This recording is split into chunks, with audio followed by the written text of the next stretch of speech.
नमस्कार, मैं हूं विवेक श्रीवास्तव और वक्त हो गया है जनता जिंदाबाद का। नमस्कार, मैं आशीष सिंह। लेकिन इस वक्त हम जनता जिंदाबाद नहीं दिखा रहे क्योंकि बहुत बड़ी खबर फ्रांस से आ रही है। फ्रांस की राजधानी पेरिस में हिंसा भड़की हुई है और मानो पूरा का पूरा फ्रांस जल रहा है। मंगलवार को पुलिस की गोली से एक नाबालिग की मौत हुई, जिसके बाद पूरे फ्रांस में आग लगी हुई। फ्रांस की स्थिति इस वक्त इस तरह की हो चुकी है कि राष्ट्रपति वहां इमरजेंसी लगाने पर विचार कर रहे हैं। और ये बड़ी अपडेट देखिए, फ्रांस की राजधानी पेरिस में हिंसा के बाद इमरजेंसी की तरफ बढ़ रहा है फ्रांस। आपको बता दें कि प्रेसिडेंट मैक्रोन फ्रांस के राष्ट्रपति इमरजेंसी लगाने पर विचार कर रहे हैं। उन्होंने आनन फानन में एक इमरजेंसी मीटिंग भी बुलाई है। तस्वीरें देखिए, फ्रांस के एक दो नहीं बल्कि कई शहर इस तरह से जल रहे हैं और न केवल एक दो ऐसी हिंसा बल्कि कई ऐसी हिंसा की घटनाएं सामने आ रही हैं, जिसमें आपको फ्रांस के कई इलाके जलते हुए दिखाई देंगे, काले धुएं का गुबार दिखाई देगा। आशीष, जिन तस्वीरों के बारे में बात कर रहे हैं मैं आपको बता दूं, मार्सिले, लियोन, पाउ, टुलूज और लिली, ये कुछ शहरों के नाम मैंने आपको बताए। और ऐसे कई शहर हैं जहां हिंसा हो रही है, ऐसे कई शहर हैं जहां आगजनी हो रही है, ऐसे कई शहर हैं जहां जीना मुहाल है। आग की लपटों ने आसमान को छू लिया है और कैसे सरकारी दफ्तर, गाड़ियां, कैसे बाकी सार्वजनिक स्थलों पर पाए जाने वाले सामान जलाए जा रहे हैं, कैसे हिंसा हो रही है, पुलिस और उपद्रवियों के बीच कैसे तोड़फोड़ हो रही है, कैसे टसल चल रहा है इन दोनों के बीच में, कैसे पत्थरबाजी हो रही है, कोई भी सामान, फायरिंग भी हुई है, उनकी तस्वीरें हम आपको दिखा रहे हैं। और ये तस्वीरें देख लीजिए, जलते हुए फ्रांस की तस्वीर हम आपको दिखा रहे हैं। कैसे सड़कों पर अफरा तफरी मची है, कैसे सड़कों पर वाहन जलाए जा रहे हैं। लोग आपको सड़कों पर नहीं दिख रहे होंगे। ये वही फ्रांस की सड़कें हैं जहां पर कभी लोग चला करते थे, बड़ी हलचल रहा करती थी, लेकिन अब वही फ्रांस सुनसान हो गया है और इस सुनसान फ्रांस की तस्वीरें हम आपको दिखा रहे हैं। इस बीच एक बड़ी खबर, लेटेस्ट अपडेट देखिए, किस तरह से फ्रांस में एक पूरे के पूरे बस डेपो को आग के हवाले कर दिया है। पेरिस बस स्टैंड को भीड़ ने आग लगा दिया है।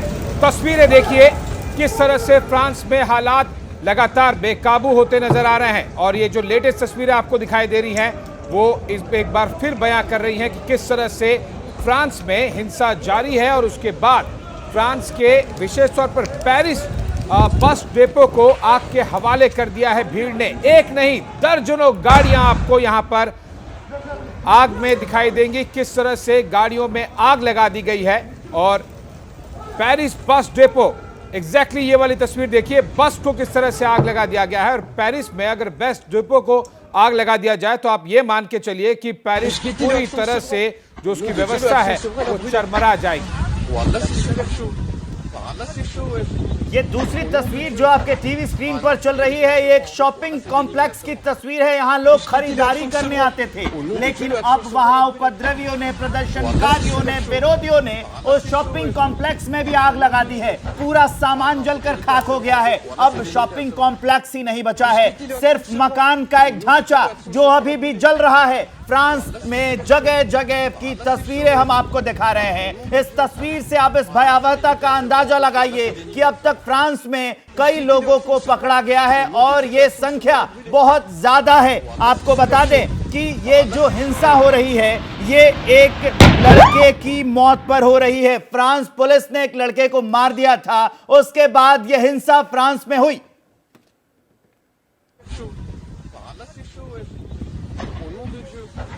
अब ये तस्वीरें देखिए, फ्रांस में दूसरी तस्वीरें, ये दिन की तस्वीरें, इसके पहले रात की तस्वीरें चल रही थी। दिन हो या रात, धुएं का गुबार आसमान को घेर लेता है। जो आगजनी होती है वो दूर कई किलोमीटर दिखाई देती है, क्योंकि आग इतनी भयावह है। इन तस्वीरों पर गौर करिए, दिन है, फ्रांस की राजधानी है। अब तीन तस्वीरें आपकी टीवी स्क्रीन पर, फ्रांस के शहर शहर में जो फसाद मचा है, जो हिंसा हो रही है, जो विरोध के सुर उबल रहे हैं, जो लगातार हालात खराब होते जा रहे हैं, उसकी तस्दीक करती तस्वीर, हालात बयां करती तस्वीर। और इसी वजह से फ्रांस के राष्ट्रपति मैक्रॉन ने एक इमरजेंसी मीटिंग बुलाई है। आपको सबसे दाईं तरफ जो तस्वीर दिखाई दे रही है, किस तरह से फ्रांस में इमरजेंसी लगने को लेकर विचार किया जा रहा है, उसकी तैयारी की जा रही है।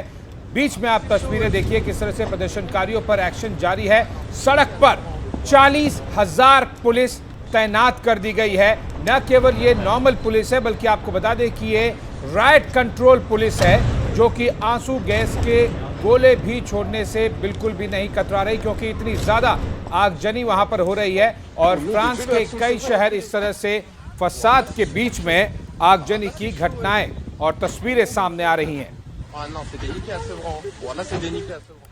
और ये तस्वीरें हम आपको लगातार दिखाते रहेंगे हमारे, और इस पर चर्चा भी करेंगे। हमारे साथ पूर्व राजनयिक अचल कुमार मल्होत्रा जी जुड़ेंगे और दीपक वोरा हमारे साथ हैं।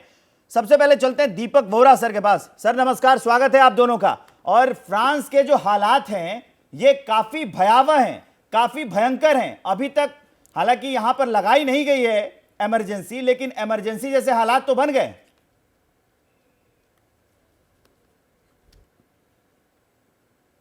हमारे यहाँ आपका बहुत अच्छा लगता है जब आपसे बातचीत करता हूँ। मेरी आवाज आ रही है आप तक? आ रही है, बताएं सर। मुझे आप सुन पा रहे हैं? ओके। मैं इस समय देश की राजधानी से बहुत दूर हूँ, भारत के एक बहुत ही खूबसूरत हिस्से कुल्लू मनाली में हूँ और पीछे पहाड़ देख रहे हैं, बर्फ पड़ रही है वहां पर। Let me tell you sir, मैंने अपनी पढ़ाई यूनिवर्सिटी की फ्रांस में की थी, यूनिवर्सिटी ऑफ द सोरबोन, वहां का ग्रेजुएट हूँ। मैं फ्रांस को बहुत अच्छी तरह से समझता हूँ। एक चीज मैं पहले आपको स्पष्ट कर देना चाहता हूँ, अभी जो पेंशन के अगेंस्ट रिफॉर्म चल थे वो खत्म होने पे आ रहे थे, तो हमारे पास ये दूसरी वायलेंस आ गई। क्या बात है कि हर चीज पर फ्रांस में लोग सड़क पर उतर आते हैं। अब ये 17 साल का मुस्लिम टीनेजर था, ये अल्जीरिया का रहने उस समुदाय का था, तो उसने पुलिस चेक पॉइंट को रन करने की कोशिश की और मार दी। सर बेसिक चीज अम्बेसडर अचल को भी मैं देख रहा हूँ, बहुत अच्छा लगता है जब आप उनको बुलाते हैं, उनकी जानकारी मुझसे कहीं ज्यादा, और आप दोनों से बहुत कुछ सीखता हूँ। दो फ्रांस है, एक फ्रेंच फ्रांस है जो व्हाइट वॉल्स का है। 1 करोड़ स्क्वायर किलोमीटर हमारी जो धरती है 16वीं शताब्दी में 17वीं शताब्दी में उनकी हुकूमत थी। सॉरी टू इंटरप्ट यू, एक बड़ी अपडेट आ रही है, दर्शकों को हम पहले उसके बारे में बता दें और फिर आपके पास वापस अपडेट के लिए आएंगे।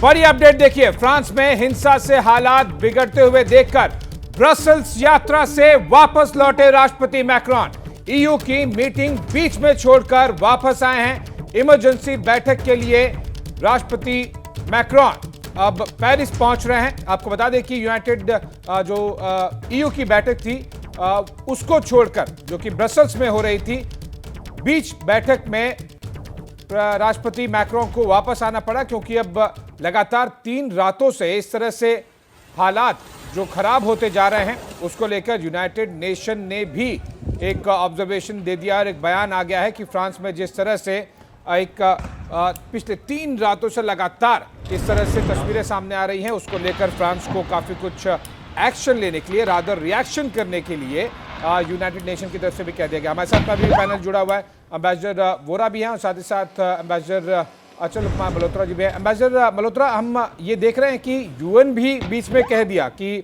आपके अंदर डीप रेसिज्म है, उसको लेकर टैकल करने की ज़रूरत है, लेकिन ये तो मुद्दा कुछ और उठा था, पेंशन वाली बात आ गई, एक लड़के को मार दिया गया वहां पर, उसके बाद में लगातार इस तरह से राइट्स होते जा रहे हैं। आखिरकार अंडर करंट है क्या, किस वजह से? मल्टीपल इश्यूज बताए जा रहे हैं, अंडर करंट क्या है?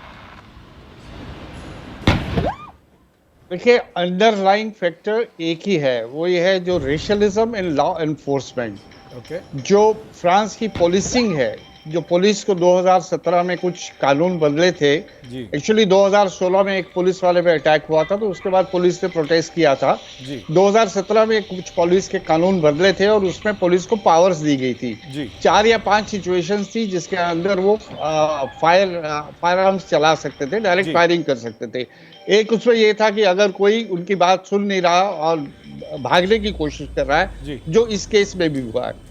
और इनकी पोलिसिंग सिस्टम को लेकर बहुत पहले से कमेंट्स आ रहे हैं और इसके ऊपर इवन यूएन जो कमेटी है अगेंस्ट रेशिस्ट डिस्क्रिमिनेशन, उसने भी कई बार जो है अपनी कमेंट्री दी है और हाल ही में उन्होंने दोबारा से इस बात को चेताया है कि जो उनका पुलिसिंग सिस्टम है फ्रांस का, पर्टिकुलरली जो एथनिक माइनॉरिटीज या दूसरे रेसेस के लोग हैं उनके खिलाफ जो एक्सेस चेक्स होते हैं, आइडेंटिटी चेक्स होते हैं, जरूरत से ज्यादा उन्हें हेरेस किया जाता है, और ये अक्सर सबब्स में ज्यादा होता है वहां पे।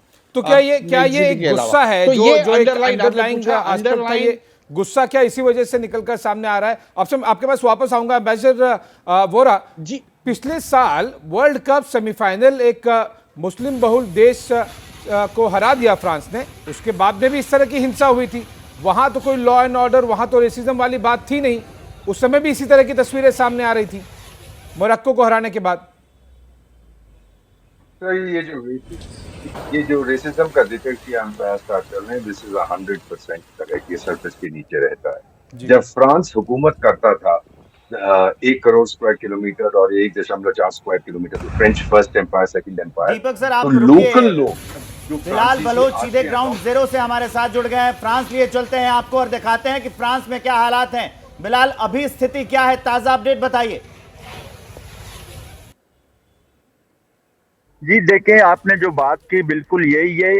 एक आपके हमारे गेस्ट ने भी बहुत अच्छी बात की। यहाँ पे 2 फ्रांस हैं। एक फ्रांस यहाँ के लोकल हैं जो कानून को फॉलो करते हैं, जो रियल में एक मतलब हर चीज पे उनको मतलब सिविलाइजेशन की भी अगर आप बात करते हैं तो वो चीजों को अपने हाथ में नहीं लेते हैं। अगर कोई घटना हुई है यहाँ पे जो बदकिस्मती से 30 को यहाँ पे हुई थी, एक लड़का निहाल था, उसको पुलिस ने रोकने की कोशिश की तो वो रोका नहीं, तो पुलिस से गोली चल गई, तो उसकी ब्याज पे उसका डेथ हो गया।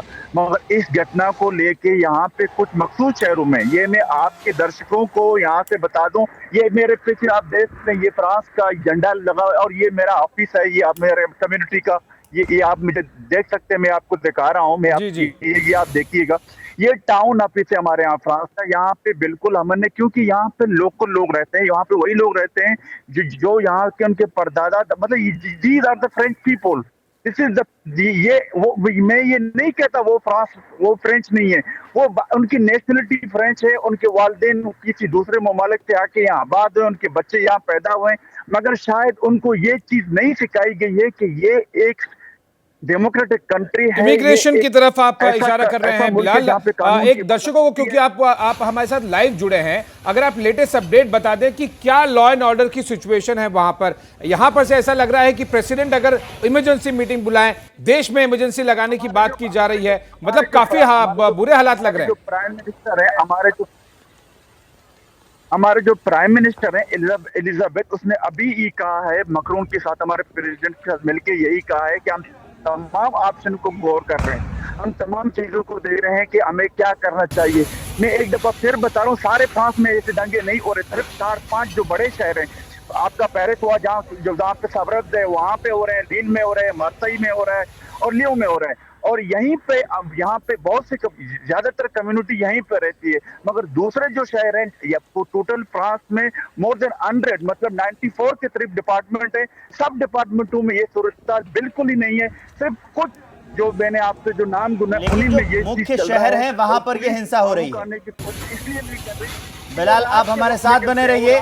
बिलाल हमारे साथ फ्रांस से जुड़े हुए हैं, लगातार जानकारी दे रहे हैं। वो बता रहे हैं कि फ्रांस के मुख्य शहरों में हिंसा हो रही है। इस बीच एक बड़ी खबर आ रही है, फ्रांस के क्लामार्ट शहर में कर्फ्यू लगा दिया गया है। राजधानी पेरिस में ट्रांसपोर्ट सेवाएं बंद हैं। पेरिस के आसपास शहरों में भी पाबंदी है। पेरिस के क्लामार्ट में सोमवार तक कर्फ्यू है। ये बड़ी अपडेट हम आपको बता रहे हैं। पेरिस के क्लामार्ट में सोमवार तक कर्फ्यू लगा दिया गया है। यह हिंसा कितनी बड़ी है, इससे आप समझिए कि जो पुलिस है वो भी अब सरकार के खिलाफ हो गई है, क्योंकि नाहेल नाम के जब उस नाबालिग लड़के को मारा गया तो राष्ट्रपति मैक्रोन ने बताया कि यह निंदनीय है। उसके बाद जो यूनियन था पुलिस का, वो भी अब मैक्रो के खिलाफ है, और जनता जो है वो तो पुलिस से और सरकार से लड़ ही रही है। तो कई मोर्चों पर कई आयाम खुल गए हैं इस पूरे युद्ध के, इस पूरे विरोध के।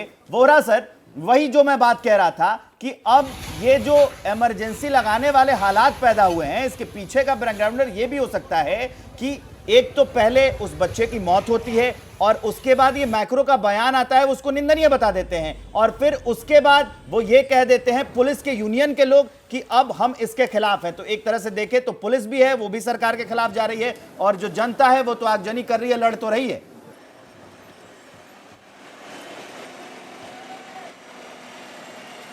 ये आपने बिल्कुल सही कहा था भाई, परसेप्टिव कमेंट जो आपने दिया है। जो पुलिस है वहां पर वो totally in favour of white France है सर। वो इमिग्रेशन को पसंद नहीं करते और जब देखा जाता है कि सर वो नाराज हो जाते कि हमारी क्या गलती है।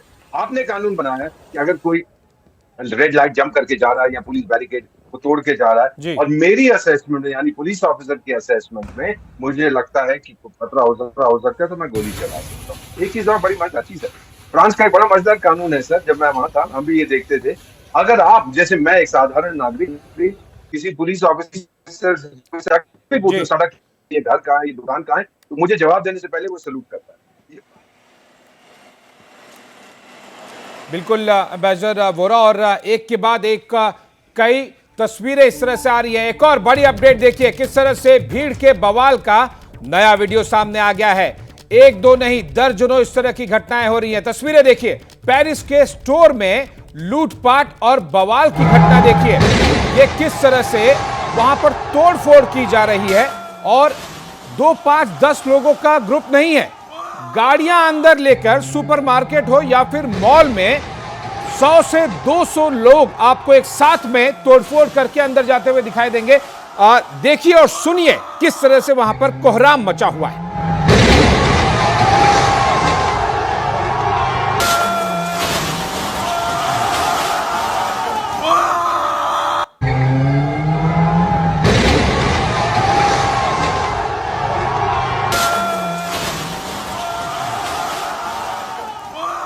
एम्बेसडर अशरफ मल्होत्रा का एक बार फिर से रुक कर लेते हैं। एम्बेसडर मल्होत्रा, एक 17 साल के अल्जीरियन लड़के नहेल को पुलिस ने किसी गैर कानूनी ड्राइविंग या फिर एक रॉन्ग प्रैक्टिस के जरिए उसे वार्निंग दी, नहीं रुका उसने गाड़ी और उसके बाद में उसे गोली मार दिया गया।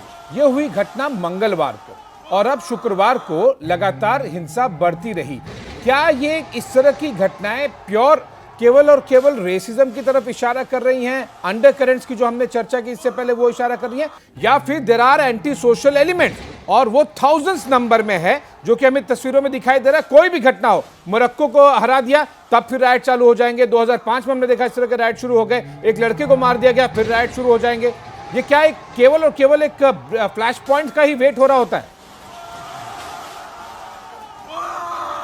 नहीं, देखिए इसमें कोई दो राय नहीं कि अब जो इस समय फ्रांस में हो रहा है उसका ट्रिगर पॉइंट जो है वो ये है कि एक अल्जीरियन टीनेजर को पुलिस ने मार दिया और पुलिस का ये कहना है कि उन्होंने अपने कानून के हद में रह के जो गोली चलाई उसकी उन्हें इजाजत है। और जैसे मैंने पहले भी बोला कि इसका इतिहास है कि ये कानून बना क्यों, बट डेफिनेटली जब इस तरह का ट्रिगर पॉइंट होता है, प्रोटेस्ट शुरू होती हैं, जहाँ तक वो पीसफुल रहती हैं तो जेन्युइन प्रोटेस्ट होती हैं, कुछ उसमें जेन्युइन लोग होते हैं। बट ये भी देखा गया ऑल ओवर द वर्ल्ड इस तरह की सिचुएशन में एंटी सोशल एलिमेंट्स, दंगाई, हुलिगन वो होते हैं, वो पेनिट्रेट करते हैं और इसका अपना फायदा उठाते हैं। ये लूट मार मचाते हैं, ये मॉल्स में जाएंगे, दुकानों में उठा के सामान ले जाएंगे, वो इस मौके का इंतजार कर रहे हैं। लेकिन मुद्दा वही है, मेन मुद्दा ये है इमिग्रेशन, जो माइग्रेंट्स है वहां पे, जो आपकी लॉ एनफोर्समेंट में रेसिज्म है, ये मेन मुद्दा है। ये मेन मुद्दा चले आ रहे हैं और उन्हें कोई भी जब ट्रिगर पॉइंट दे देता है तो फिर उसका चलिए बिल्कुल ये मुद्दा है। लेकिन जिस तरह से घटनाएं सामने आ रही हैं, अब तक लगभग 900 लोगों को गिरफ्तार किया जा चुका है, लेकिन फिर भी घटनाएं रुकने का नाम नहीं ले रही। एक लेटेस्ट अपडेट आपको जरूर बता दें कि फ्रांस में जारी हिंसा के बीच भारत के प्रधानमंत्री नरेंद्र मोदी का भी फ्रांस दौरा होना है। आपको बता दें कि 14 जुलाई को यानी कि अब से ठीक 2 हफ्ते बाद प्रधानमंत्री मोदी का फ्रांस दौरा तय है और वो वहां पर बैसिल डे परेड, जिसे नेशनल डे परेड भी कहते हैं, वहां पर गेस्ट ऑफ ऑनर है प्रधानमंत्री मोदी। और फ्रांस सरकार की इनविटेशन के बाद में प्रधानमंत्री मोदी वहां पर 2 दिनों की फ्रांस दौरे पर 14 जुलाई को जाने के लिए स्केड्यूल्ड है। आपको बता दें कि इसमें भारत की तरफ से इंडियन आर्मी, नेवी और एयरफोर्स का एक कंटिंजेंट भी परेड में पार्टिसिपेट करेगा। लेकिन ये तस्वीरें जो अभी आ रही हैं वो जाहिर सी बात है कि भारतीय विदेश मंत्रालय को भी काफ़ी ज़्यादा नज़र बना के रखने के लिए मजबूर करेगा कि प्रधानमंत्री मोदी जब 2 हफ्ते बाद ही आने वाले हैं, उसके ठीक पहले इस तरह की जो 3 तस्वीरें आपको दिखाई दे रही है कि किस तरह से फ्रांस में फसाद हो रहा है, उन तस्वीरों के बाद कितना समय लगेगा कि हालात काबू में आ जाए और 14 जुलाई तक जब बेसिल डे हो परेड, तब प्रधानमंत्री मोदी और जो बाकी कार्यक्रम है वो आगे बढ़ाया जा सके। और अभी हम फ्रांस में फसाद पर नजर बनाए हुए हैं और इसी बीच आपको एक बड़ी अपडेट दे दें कि फ्रांस हिंसा से जुड़ी हुई कि फ्रांस हिंसा में अभी भी मैक्रोन इमरजेंसी मीटिंग बुला रहे हैं। लेकिन आपको बता दें कि पीएम मोदी और पुतिन के बीच में फोन पर बातचीत हुई है। यूक्रेन युद्ध को लेकर दोनों में बातचीत हुई है। लेटेस्ट अपडेट देखिए। आपको बता दें कि पिछले 48 घंटों में लगातार दोनों देशों के एनएसएस नेशनल सिक्योरिटी एडवाइजर्स के बीच में फोन पर बातचीत हुई थी और उसके बाद में अब प्रधानमंत्री मोदी और राष्ट्रपति पुतिन के बीच फोन पर बातचीत हुई है और जो ब्रीफ किया गया है वो यूक्रेन युद्ध को लेकर किस तरह से पिछले हफ्ते वैगनर ग्रुप को लेकर जो डेवलपमेंट्स हुए थे उसकी बगावत के बाद ये पहली बातचीत है और राष्ट्रपति पुतिन ने प्रधानमंत्री मोदी को उसके बारे में लेटेस्ट अपडेट दिया है। एक सिलसिला हमें देखने मिलता है कि चाहे वो व्लादिमीर पुतिन हो या फिर उनके फॉरेन मिनिस्टर या नेशनल सिक्योरिटी एडवाइजर, कई विश्व के अलग अलग उनके काउंटर पार्ट से, चाहे वो ईरान हो या भारत हो या फिर बाकी देश, उनसे ये बातचीत करके उन्हें अपडेट करते रहे हैं। Ambassador Vora, prime minister Modi और प्रेसिडेंट पुतिन के बीच में वैगनर के रिवोल्ट के बाद में ये बातचीत हुई है। अपडेट किया जा रहा है प्रधानमंत्री मोदी को कि ऑल इज वेल।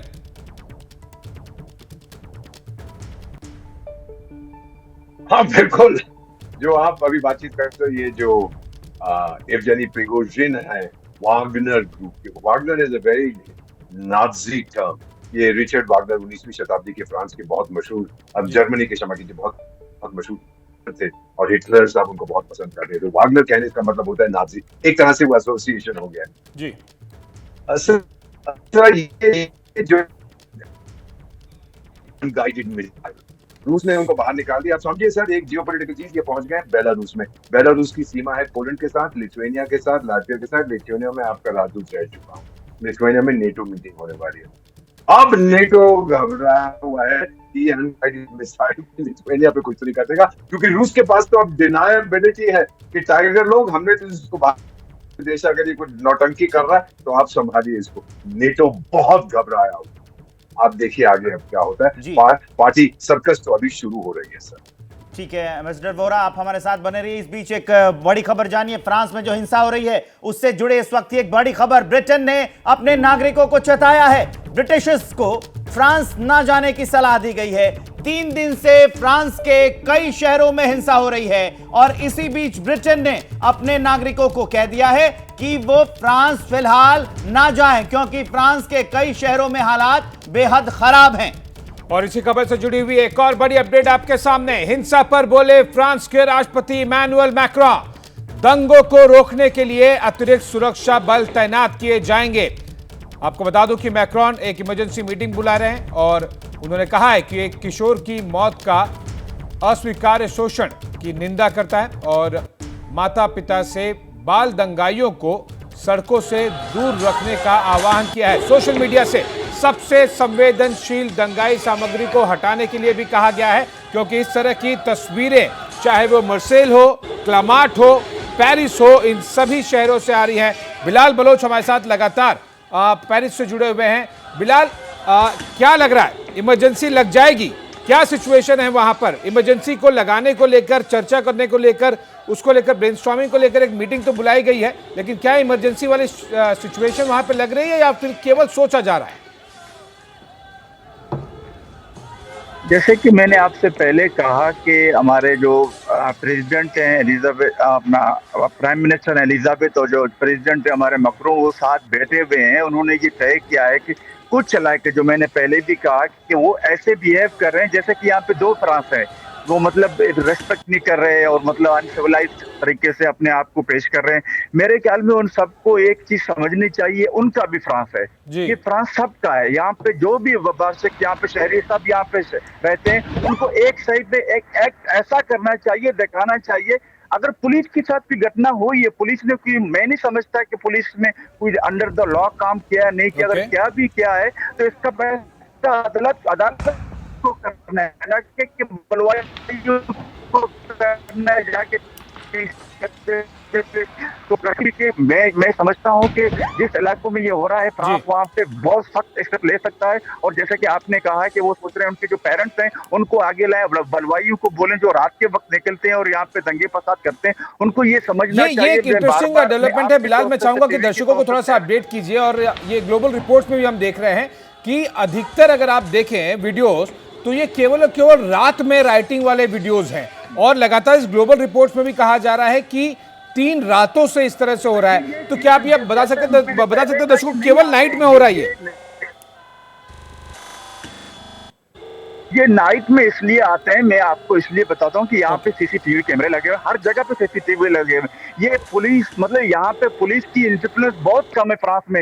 यहाँ पे अगर 10,000 20,000 लोग हैं, वहाँ पे सिर्फ एक पुलिस स्टेशन होती है, ज्यादातर पुलिस कंट्रोल करती है, सीसीटीवी कैमरों की मदद से करती है। यहाँ पर भी अगर आप देखें तो हर जगह टीवी कैमरे ही लगे हुए हैं। तो ये बलवाई रात को निकलते हैं, नकाब पहनते हैं, किसी दुकान को वो करते हैं, मतलब ऐसा एक्ट कर रहे हैं जैसे कि किसी और मुल्क में कि 2 फ्रांस है। नहीं, ये मेरे कहने का मतलब जब ये सोचेंगे ये उनका अपना फ्रांस है, ये मतलब बिल्कुल बिलाल, ये सोच पूरे सोसाइटी में आने की जरूरत है। और स्पेसिफिकली जो माइग्रेंट्स आए हैं, क्या ये मतलब है कि दिन में किसी भी तरह की कोई भी हिंसा नहीं हो रही है वहां पर, चाहे वो क्लमाट हो, पेरिस हो, मार्सेल हो या फिर बाकी जो शहर है जहां पर इस तरह की रिपोर्ट्स आ रही हैं, दिन में क्या बिल्कुल भी हिंसा नहीं हो रही है?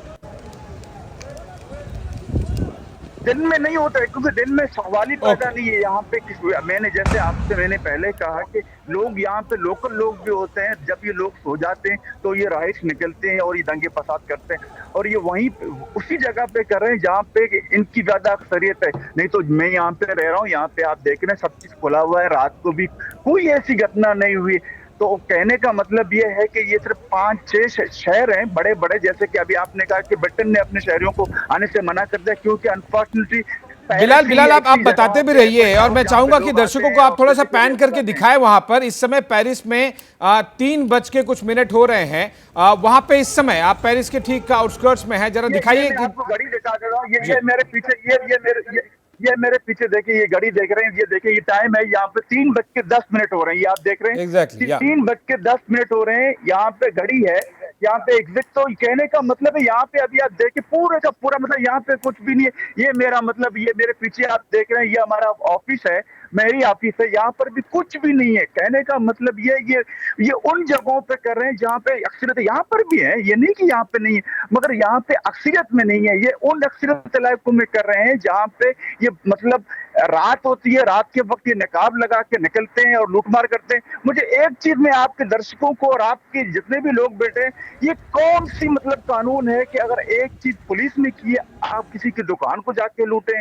मतलब ये वो लोग हैं जो मैं जो समझता हूँ ये ना कानून पे बिलीव करते हैं, ना किसी चीज को मानते हैं। दिखता है बिलाल, वो दिखता है anti social, anti national elements हैं उसमें, और इसीलिए इस तरह की तस्वीरें सामने आ रही हैं। बिलाल, एक क्विक अपडेट आपसे चाहूंगा, क्योंकि आप वहां से लाइव रिपोर्ट्स दे रहे हैं कि अगर पुलिस उन पे फोर्स करती है, जी, अगर क्या नहेल की हत्या के बाद में जो उसे एक शूटआउट में मारा गया, क्या उसके मरने के बाद में पुलिस ने कोई भी और पुलिस की तरफ से एक्स्ट्रा ऑर्डिनरी या फिर एक्स्ट्रा पावर का इस्तेमाल देखने मिला है?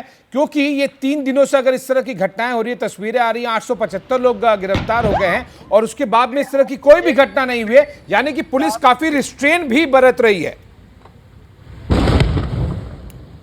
नहीं, मैं आपको एक चीज क्लियर कर दूं कि पुलिस यहाँ पे, जैसे कि आपके एक और भी हमारे दोस्त ने कहा, पुलिस यहाँ पे बिल्कुल ही मतलब ये ऐसी पुलिस है। मुझे एक दिन याद है जब मैं यहाँ पे रनिंग कर रहा था, मेरी सांस फूल रही थी, तो पुलिस की गाड़ी आई, उसने कहा कि मतलब क्या आपको मैं कोई मदद कर सकता हूँ? यहाँ की पुलिस ऐसी होती है, मैं नहीं समझता कि पुलिस से कोई ऐसी ब्लंडर हुई है। अगर हो भी चुकी है तो यहाँ पे कानून है, वहाँ पे अदालतें हैं, वो देख सकते हैं चीजों को। इसका मतलब ये नहीं है कि आप गच्चों के सूरत में 10-20 लोग या 100 लोग निकल के यहाँ पे तोड़फोड़ करें और ठीक है कानून को बिलाल, अपने हाथ में इस ले बीच लें और दूसरे एक पे बिलाल आप हमारे साथ बने रहिए, अपडेट आपसे लेते रहेंगे। इस बीच एक बड़ी खबर जान लीजिए, कैबिनेट विस्तार की चर्चा के बीच है ये बड़ी खबर। बीजेपी दफ्तर में कल 2 बड़ी बैठक, सुबह सभी मोर्चा के अध्यक्षों की बैठक, शाम को पार्टी महासचिवों की बैठक होनी है। ये बड़ी अपडेट हम आपको बता रहे हैं। नीरज अब हमारे साथ जुड़ रहे हैं इस खबर को विस्तार देने के लिए। नीरज, हलचल के बीच कल शाम को पार्टी के सभी महासचिवों को बुलाया गया है।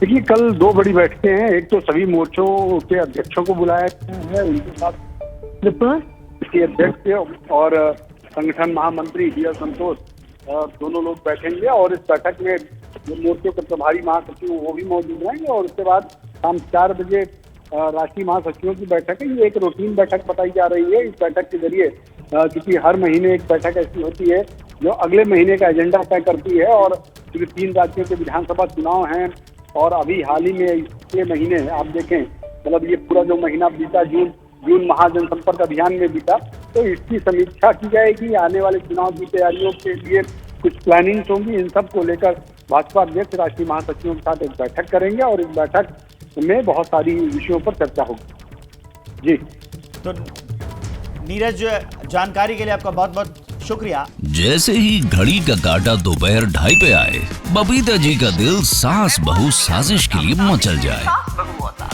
और ये है इनकी बहू, पूरे दिन ऑफिस की टेंशन हो जाए गॉन जब ये करें अपना फेवरेट शो फ्री टाइम पे ऑन।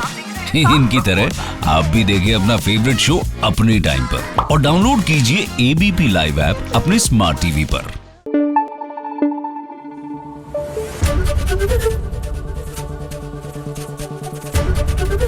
एबीपी न्यूज आपको रखे आगे।